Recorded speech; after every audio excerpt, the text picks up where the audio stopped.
فدول الملهمين ليا في حياتي، هم دول الاساس. مين كان الملهم أو الشخص اللي ترك بصمة بحياة دكتور أحمد بصي انا هقول لك حاجه. وبمسيرتك المهنية؟ بصي مارادونا زمان، انا طبعا يعني قصه مختلفه، بس انا باخد من القصه دي. مارادونا لعيب الكره المشهور لما سالوه السؤال ده توقع انه يجاوب مدرب او فقال لهم من الظلم ان انا ابويا اللي رباني ان انا ما اقولوش. وانا الاجابه دي معلقه في دماغي، وانا لحد دلوقتي طبعا انا والدي هو اكتر شخص دعم ليا في الدنيا دي، الله واتعلمت يخليك إياه منه يا رب. حاجات كتير.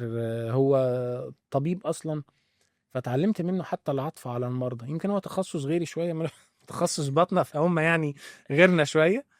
لكن انا اتذكر انه دايما كان يعين. مثلا انت عارفه الدكاتره بيجي لهم احيانا سامبلز او عينات او كلام من ده، فازاي وانا صغير اشوفه عاين السامبلز دي حاططها في مكان، فاساله يعني الادويه دي رايحه لمين او ليه خارجه بره البيت.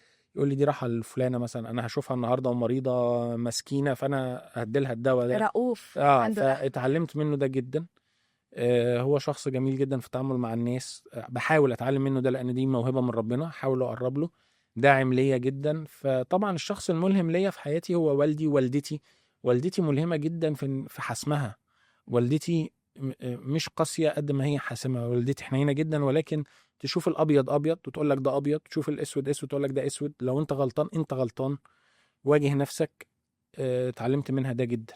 ان انت ازاي تربي جواك الضمير، ان انت لو في لحظة هتضعف عشان حاجة معينة فيما يتعلق بتعامل مرضى او حاجة، افتكر دايما والدتك كانت بتتعامل معاك ازاي عشان وربط فيك ايه. مم. فدول الملهمين ليا في حياتي، هم دول الاساس.